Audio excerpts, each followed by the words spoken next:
So now we are on part 3 of fractions chapter and this is of class 5. अब हम देखेंगे properties of multiplication. हम fractions का multiplication पढ़ रहे थे. अब हम देखते हैं कि यहाँ क्या क्या प्रॉपर्टीज अप्लाई होती है फ्रैक्शनल नंबर्स के लिए. तो सबसे पहली प्रॉपर्टीज ये है कि जो प्रोडक्ट होता है फ्रैक्शन का, the product of fraction and zero is zero. तो जीरो के साथ कोई भी इसका हम मल्टीप्लाई करेंगे तो इसका आंसर हमेशा जीरो ही आएगा. Now the second property is the product of a fraction and 1 is the fraction itself. तो अगर हम किसी भी फ्रैक्शन को 1 से मल्टीप्लाई करेंगे तो उसका आंसर वही जो फ्रैक्शन था वही एज इट इज आंसर आएगा. Now the next property is कि the two fractions can be multiplied in any order. तो अगर हम 3/7 को 5/8 से मल्टीप्लाई करें तो भी आंसर सेम आएगा. अगर हम 5/8 को 3/7 से वाइस वर्सा मल्टीप्लाई करें तो भी आंसर रिमेन्स द सेम. तो product remains the same. Now fourth property is while multiplying more than two fractions they can be regrouped in any order. तो हम अगर दो से ज्यादा फ्रैक्शंस को मल्टीप्लाई कर रहे हैं तो हम उसको किसी भी ऑर्डर में रीग्रुप कर सकते हैं. तो जैसे कि ये 3 फ्रैक्शंस हैं तो हमने इसको ऐसे रीग्रुप कर लिया या फिर हमने इसको इस तरह से अपोजिट इन दोनों को रीग्रुप कर लिया तो हमारा जो आंसर आएगा वो 105 ही आएगा. तो इसको रीग्रुपिंग में भी इसका प्रोडक्ट सेम ही रहेगा. तो यहाँ पे कुछ एक्सरसाइजेस हैं तो हम इसको कर सकते हैं by applying the properties of multiplication to fill in the blanks. तो ये आप इसको कर सकते हैं. आप इसका स्क्रीनशॉट लेके इसको सॉल्व कर सकते हैं. Now multiplication of more than 2 fractional number.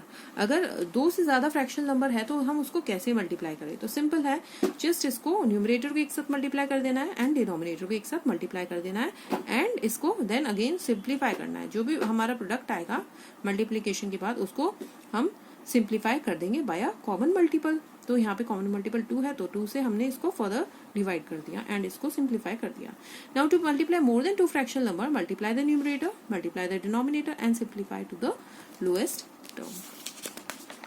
Now to get the answer in the lowest term it is easier to cancel out the common factor. तो हमने जैसे टू फ्रैक्शंस में किया था कि हमने सिंप्लीफाई किया था, उसी तरह से हम इसको सिंप्लीफाई करेंगे पहले और हम इसको प्रोडक्ट बाद में निकालेंगे. अब है ये मिक्स फ्रैक्शन. मिक्स फ्रैक्शन को हमें कैसे करना है, वही हमें पहले इसको इम्प्रॉपर फ्रैक्शन में कन्वर्ट करना है. इम्प्रॉपर फ्रैक्शन में कन्वर्ट करने के बाद जैसे हम नॉर्मली जो फ्रैक्शनल नंबर को 3 फ्रैक्शनल नंबर को मल्टीप्लाई करेंगे उसी तरह से करेंगे. तो हम इसको पहले सिंप्लीफाई कर सकते हैं and then we can multiply. So this is the way we multiply the fractional numbers, all type of fractional numbers. So here we have some exercises. You can take the screenshot and you can simplify it.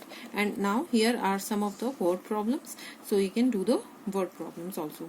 तो word problem में एक आपको बता देते हैं. 1 liter of milk cost rupees 13 1/2. So we have to find the cost of 1/3 liter. So 1 liter of milk cost, ये statement लिखेंगे 13 1/2. Then 1/3 of milk cost how much? So we will multiply this by 13 1/2. So we'll simplify it as we did in the multiplication method and we got the answer. Okay. So here are a few word problems. You can just check them out. Now reciprocal. Reciprocal और multiplicative inverse, इसमें क्या करते हैं, जैसे कि study the following examples. हम इसको देख लेते हैं पहले. 1/3 मल्टीप्लाई बाय 3/1. तो इसका आंसर हमें क्या मिला, 1 मिला. सिमिलरली 1/7 मल्टीप्लीकेशन करेंगे इसको 7 से, so we got the answer 1. तो in each case the product is 1. So whenever 2 numbers whose product is 1 are reciprocal. कोई भी 2 नंबर का अगर प्रोडक्ट 1 आ रहा है so these number are known as reciprocals and और मल्टीप्लिकेटिव इनवर्स. या तो हम उसको रेसिप्रोकल्स बोलेंगे या फिर multiplicative inverse of each other, हम उसको इस तरह से बोलेंगे. So this is a reciprocal or multiplicative inverse.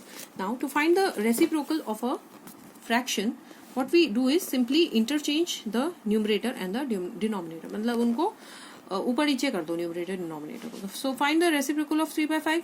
इसका क्या होगा 5/3. 6/1 का 1/6 और 2 1/4 का वेरी सिंपल. पहले इसको सिंप्लीफाई कर लेंगे, हमें इसको इम्प्रॉपर फ्रैक्शन में कन्वर्ट करके then we find out and then again convert it into the mix fraction. Now ये कुछ एक्सरसाइजेज है, you can solve them also. it is very easy to do. Now we come to the division. To divide a fraction by a whole number, not zero, whole number should not be zero, multiply the fraction by the reciprocal of the whole number. So जैसे हमने इसको divide करना है, 4/5 को 2 से divide करना है, 4/5/2 अगर इस तरह से आता है, यहाँ पे अब ध्यान रखने वाली बात है, यहाँ पे ऑफ नहीं है, यहाँ पे बाय आएगा. अगर डिवीजन के सम आते हैं तो here it is written by, तो यहाँ पे डिवीजन का साइन लगा देंगे पहले. And then what we do, हम ये नंबर है, ये जो होल नंबर है, इसको हम रेसिप्रोकल करेंगे. पहले इसको 1/2 बना लेंगे and then we multiply to the fractional number. तो हमारा आंसर आ जाएगा. Will simplify 2 cross and 2 2s are 4, so we got the answer 2/5. तो इस तरह से यहाँ पे सॉल्व करने को कुछ सम्स दिए गए हैं. Now division of a whole number by a fraction.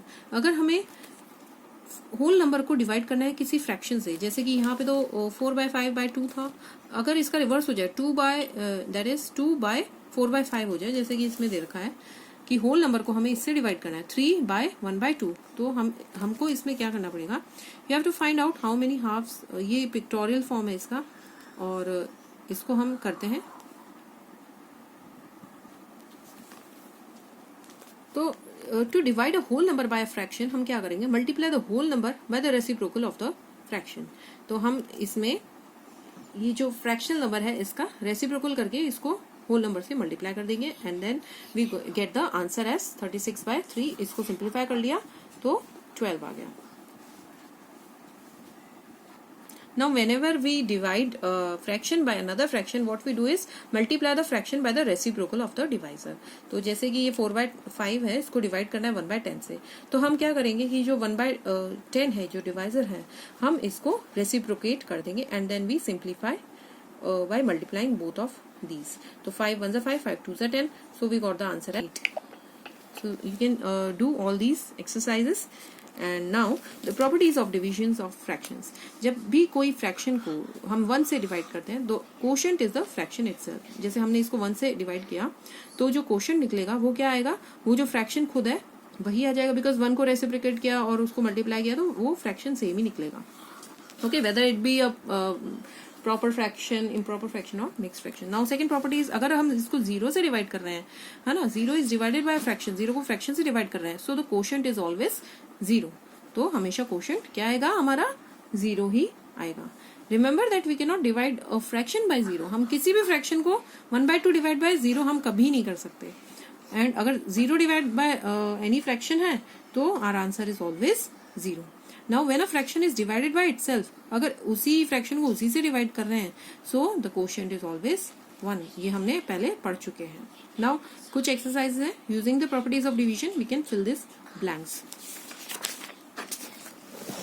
And here are few word problems related to this, and you can just check them out.